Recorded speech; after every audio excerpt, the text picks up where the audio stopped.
Hello dear student, myself Hetal Goswami from Ma Ashapura Vidya Sankul. Today we will learn standard 10th subject SS and our topic is chapter number 6. Bharat का जो अलग अलग जो सांस्कृतिक वारसे के उसके जो प्लेसेस हैं उसके बारे में हम इस चैप्टर में पढ़ रहे हैं। हमने देखा था कि इंडिया में किस तरह से अलग अलग जो गुफाएं हैं, जैसे कि हमने देखा था कि अजंता की गुफाएं हैं, इलोरा की गुफाएं हैं, एलिफेंटा की गुफाएं, इन सारी गुफाओं में किस तरह से अलग अलग धर्मों के बारे में हमें देखने को मिलता है। इसी तरह से ऐसे हमें टेम्पल्स भी देखे थे, जो देखें तो महाबलीपुरम है, फिर पदकल है, खजुराहो का मंदिर है, कोणार्क का सूर्य मंदिर है, उस ऐसे अलग अलग टेम्पल्स के बारे में भी देखा था। इसी तरह से इंडिया में अलग अलग ऐसी चीज़ें भी हैं, जैसे कि हम देखें तो कुतुब मीनार, हुमायूं का मकबरा, हम्पी, आगरा का जो किला है, ताजमहल है, ऐसी हर एक बातों के बारे में। जैसे हम देखें तो रेड फोर्ट है, फतेहपुर सिकरी है, फिर देखें तो ये जो हम गोवा में अलग अलग चर्चिस हैं उसके बारे में भी हमने देखा था। इसी तरह से जो चंपानेर है उसके बारे में भी हमने देखा था कि किस तरह से जो चंपानेर है वो गुजरात के पंचमहाल ज़िले के पास में आया हुआ एक बहुत ही मशहूर ऐसी प्लेस है जहाँ पे जामा मस्जिद जैसी जगह है, वो बहुत ही फेमस है।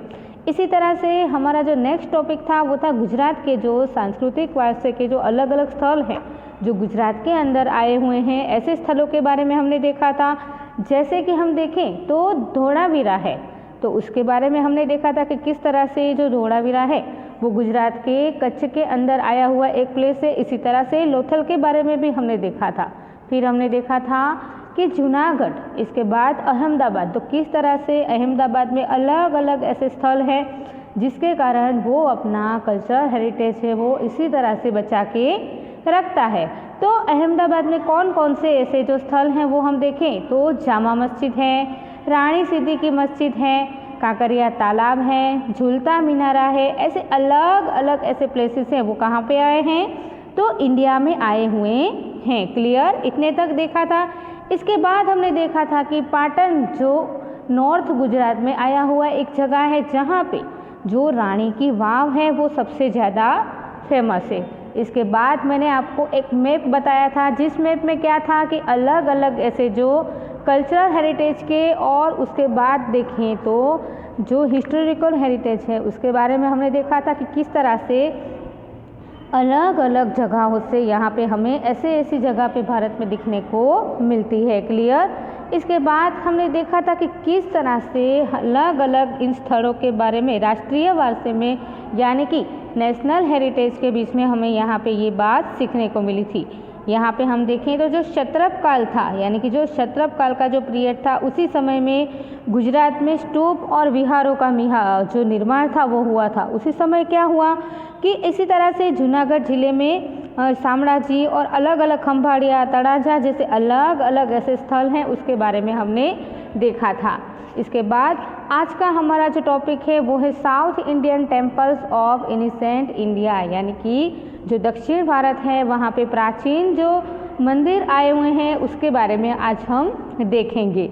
यहाँ पे हम देखें तो दक्षिण भारत के मंदिर में अलग अलग शैली से प्रकार से यहाँ पे बनाए गए हैं। यहाँ पे हम देखें तो दक्षिण भारत में क्या था कि उसी टेम्पल्स में द्रविडियनों का सबसे ज़्यादा महत्व था। द्रविडियन शैली में इस टेम्पल्स को बनाया गया था। इसी मंदिर का जो आकार है वो कैसा था, उसका शेप कैसा था, तो पिरामिड की तरह से उस तरह से उसका ये जो आकार है वो बनाया गया था।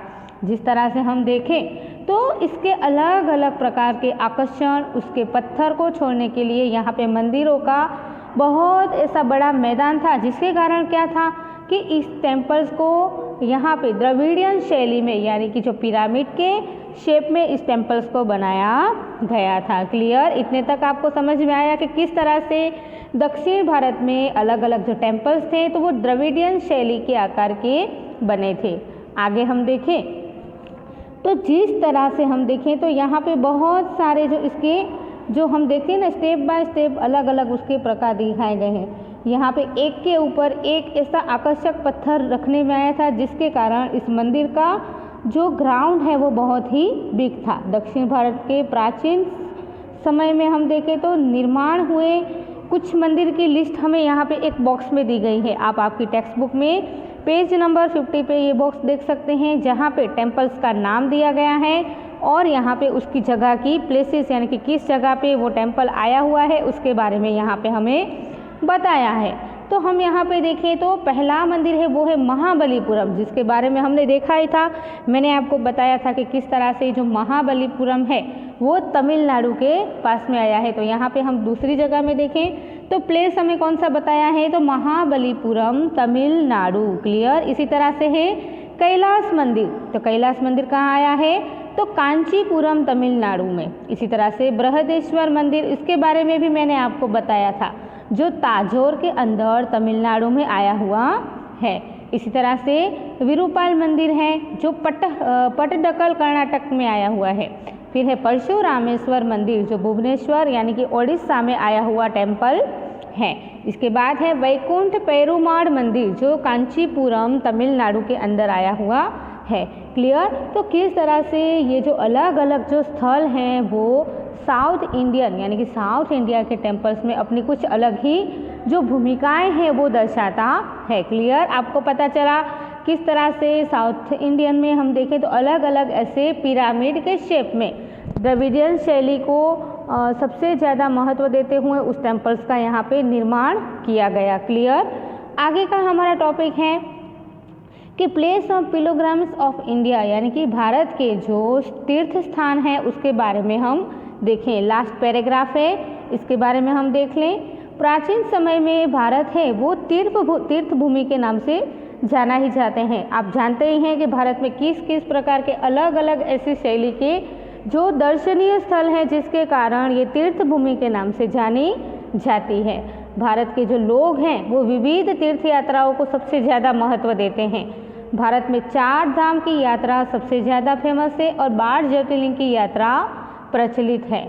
यहाँ पे हम देखें तो 4 धाम में कौन कौन से स्थल आते हैं, तो एक है 4 धाम में बद्रीनाथ जो उत्तराखंड में आया हुआ है, रामेश्वरम है जो तमिलनाडु में आया हुआ है, द्वारिका है जो गुजरात में आया है और जगन्नाथपुरी है जो ओडिशा में आया हुआ है। तो ये जो 4 धाम की यात्रा है वो उसको सभी लोग इतना ही महत्व देते हैं। आगे का देखें हम तो यहाँ पे जो इसके उपरांत हम देखें तो 51 शक्तिपीठ 51 शक्तिपीठ है वो सबसे ज़्यादा महत्व की है।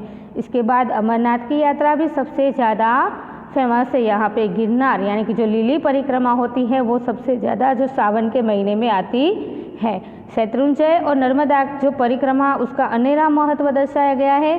भारत की समृद्धि और सांस्कृतिक वारसे की श्रद्धा को जोड़ने के लिए ये महत्व का भंडार माना गया है। इसी तरह से भारत में सांस्कृतिक वारसे के स्थल में हम देखें तो विश्वास में नहीं आता कि विश्व में हर एक जगह में भारत है वो एक अलग ही अपनी मीट है, अलग ही अपनी जो छाप है वो दर्शाता है।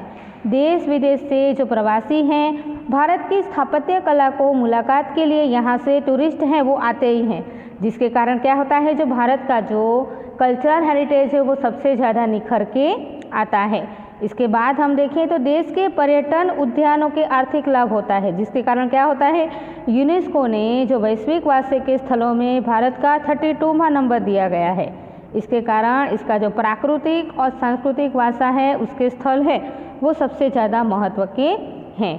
क्लियर। किस तरह से भारत में तीर्थ स्थानों का महत्व है, दक्षिण भारत में टेम्पल्स का जो महत्व है, गुजरात में अलग अलग ऐसे जो जगह हैं जिसके कारण उसकी जो संस्कृति है वो आज भी टिकी हुई है। ये चैप्टर आज क्लोज होता है। आई होप आपको समझ में आ गया होगा कि किस तरह से हमारा जो इंडिया है वो अपनी कुछ अलग ही कल्चरल हेरिटेज में और अलग अलग उसके प्लेसेस के कारण भारत है वो अपनी कुछ अलग ही छाप दर्शाता है। क्लियर। आई होप आपको ये चैप्टर समझ में आ गया होगा। अब आपको क्या करना है कि आपकी जो मैंने आपको नोटबुक बनाने के लिए बोला है 200 पेज की, तो उसके अंदर आपको क्या करना है, तो क्वेश्चन नंबर एक्सरसाइज में हमने दिखा है, तो क्वेश्चन नंबर 1 से लेके क्वेश्चन नंबर देखिए हम तो 4 तक आपको आपकी नोटबुक में लिखना है। इसके अगर आंसर आपको समझ में ना आए तो आप मुझे पूछ सकते हैं। Thank you very much. Take care.